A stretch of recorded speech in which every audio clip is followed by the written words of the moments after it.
आणि त्यामुळं यांनी काही बघायचं नाही, विक्रमी मताने आम्ही निवडून येणार. सगळा चंग बाजाळा आठवडा झाला मी फिरतोय सगळीकडे, इतका उत्साह आहे, अंडरग्राऊंड करंट आहे सगळ्याला. काही लोकांना भीती आहे तिकडे सुद्धा मी बघितलंय, पुढे यायला मागे यायला फोटो द्यायला घाबरतात. पण आता एक सिंगम अधिकारी तुमच्या बरोबर आलाय, कुणाच्याही बापाला भ्यायचं कारण नाही, कायद्यानं चालायचं आणि कायद्यानं कोण आडवा आला तर त्याला आडवा कायद्यानंच करायचा, एवढंच या ठिकाणी मी सांगतो. आणि जे माझे पदाधिकारी आमच्या वंचित बहुजन आघाडीचे आहेत, शिंदे साहेब आहेत, जिल्हाध्यक्ष धाराशिव यांचे अतिशय महत्वाचा रोल त्या ठिकाणी राहिलेला आहे. पुन्हा प्रवीण जे आहेत, अनिलजी जाधव साहेब आहेत, त्यानंतर रेखाताई ठाकूर अतिशय सोजवळ असे आमच्या भगिनी. एकच फोन केला, ते म्हणले तुमचा डाटा बघूनच आम्ही इथं ह्या काय म्हणतात त्याला हे चालू आहे, काय नाही तुमच्याकडे आणि का तुमच्याकडे दुर्लक्ष केलं का ते म्हणलं आम्हाला माहित नाही. आणि त्याबद्दल जे अशोकजी हिंगे साहेब, डॉक्टर शहाजी चंदन शिवे सर या ठिकाणी अतिशय पहिल्यांदा मी वंचित आघाडीला इतकं मानतो, प्रत्येक गावातनं तालुक्यातनं जिल्ह्यातनं फोन आहेत. साहेब तुम्ही फक्त आमचा नंबर सेव्ह करा, कधी तुम्ही येणार. औषध एक मुस्लिम समाजाचा तो आपला अध्यक्ष आहे, त्यांनी सांगितलं 30 इथं बूथ केंद्र आहेत, 30च्या 30 ठिकाणी 10 लोक, 300 लोक नेमलेत मला, 300 लोक नेमले बुथासाठी. आणि त्यामुळं धनगर समाज सगळे समाधान मूळ म्हणजे या ठिकाणी जरंगे पाटील आणि आंबेडकर साहेबांचं आणि संभाजीराजेंचं सूत जमतं, हे सूत जमलेलं आहे. आणि पुढे तिसरा पर्याय ह्या महाराष्ट्राला आमची ही संघ काय म्हणतात वंचित बहुजन आघाडी, संभाजीराजे, जरंगे पाटील दिल्याशिवाय राहणार नाही. जरंगे पाटलांच्या माध्यमातून तुम्हाला माहिती आहे, एक मराठा लाख मराठाचा देशव्यापी संघटनेचा महाराष्ट्राचा मी अध्यक्ष आहे. अजून काय इथं काय राहिलंच नाही अशी परिस्थिती आहे. त्यामुळे यांनी आता पळताबोई थोडी झालेली आहे, यांनी काही प्रचार करू दे, कुणाचं नुकसान काही सांगतंय, हे असं उभा केलं तसं उभा केलं. आणि अजून सांगतो लोखंडे साहेब, माघार आमच्या आयुष्यामध्ये होणार नाही.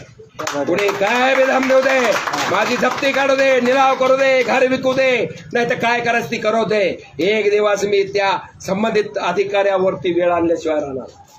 कारण घटनेनं दिलेल्या अधिकार डॉक्टर बाबासाहेब आंबेडकरांचे मला आहेत आणि त्याच्या आशीर्वादानंच, म्हणूनच मला माझं सुद्धा BR आंधळकर नाव आहे. BR आंबेडकर आणि BR आंबेडकर, मी त्यांच्या पायाची धूळ आहे, पण त्याच करता माझं नाव बापाने सुद्धा असं ठेवलं असतं. त्यामुळे आणि छत्रपती शिवरायाच्या पायीक मी छत्रपतीचा पुतळा साहेब वैरागमध्ये मी उभा, म्हणजे आमच्या लोकांनी उभा केला, सगळे पळून गेले, कुठला पुढारी आला नाही, फक्त भाऊसाहेब आंबेडकर माझा दीपक भैया रात्रभर जागा होतो. 6 SRP गाड्या सगळ्या पोलीस बंधात माघारी पाठवून दिला, आम्ही काढू देत ना, चाल काय करायचं ते कर, पुढं काय का रेकॉर्डवर गुन्हे दाखल कर, मला आरोप कर. आणि मी त्याला 40,000 संघटन आहे पोलिसाचं, गुंडगिरीचं सगळं संघटन आहे आपल्याकडे चांगल्या प्रवाहात आणण्यासाठी, त्यामुळे कुठंच काळजी करायची नाही, हा प्रश्न आहे. असं एवढं सांगतो. आणि विजय आमचा निश्चित आहे, पुढे काहीही पसरवू द्या. आणि अर्ज करणारा तर विषयच नाही, त्या अमक्याचा काय दूर ओमराजेला माझा फटका बसेल मला माहित नाही, आमच्या भगिनी ताईला कुणालाही फटका बसू दे मला माहित नाही, दोघालाही फटका बसणार. आणि भाऊसाहेब आंबेडकरच दिल्लीच्या त्याला जाणार आहे. आणि जसं अमित शहा साहेब गृहमंत्री आहेत, माझं स्वप्न मला होतं आमच्याकडे फौजदारच्या परीक्षेला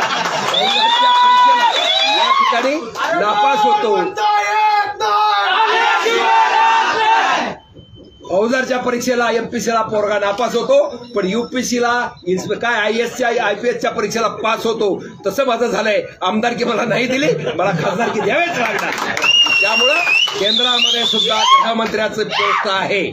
आणि मग त्यामुळं आंबेडकर साहेबांच्या आशीर्वादानं या ठिकाणी शेतकऱ्याचे प्रश्न, शेतकऱ्याच्या मालाला हमीभाव, स्वामीनाथन आयोगाचा प्रश्न, या ठिकाणी लाईट आम्हाला सकाळी 6 ते संध्याकाळी 6च्या पर्यंत मिळले पाहिजे. माझ्या महिला भगिनीचे बचत गट त्यांना माफक दराने या ठिकाणी कर्ज मिळालं पाहिजे. पूर्वीचे त्यांच्याकडे असलेलं कर्ज 2 लाखापर्यंत महिलांचं माफ झालं पाहिजे. साहेब 25,000चे मोर्चे काढले आणि 25,000. आणि त्यामुळं हे संघटन जे महिला भगिनी माझ्या आहेत त्या पाठीशी उभा राहिल्याशिवाय राहणार नाहीत. विक्रमी मतांनी, तुम्ही स्वप्नातही बघायचं नाही. आणि मला अशी विनंती इथल्या नेत्यांना करायची आहे की तुम्ही जरा शांत राहा, तुम्ही गडबड काय करू नका. वेळोवेळी तुम्हाला आम्ही मदत केलेली आहे आणि तुम्ही आता मदत म्हणजे तुमचा बार्शीचा सुपुत्र जर तिथं देशाच्या याच्यावर जात असेल तर तुम्हाला कुठं काय कळलं.